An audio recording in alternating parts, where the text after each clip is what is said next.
નાની ખોડિયાર આશ્રમના મહંત પૂજ્ય હરિભજન દાસજી ગુરુનું માંદગી બાદ નિધન થતા ભક્તજનોમાં શોક.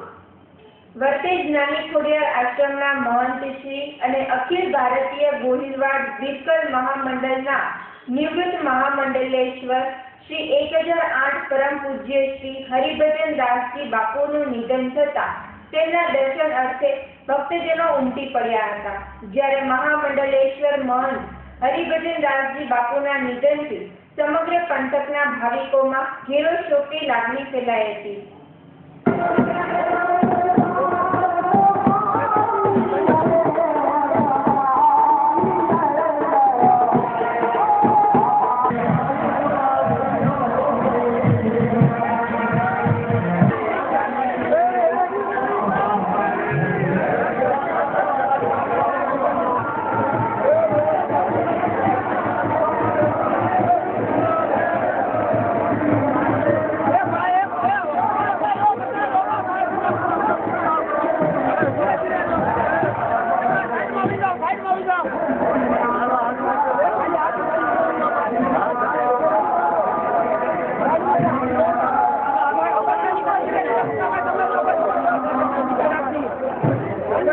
બોલ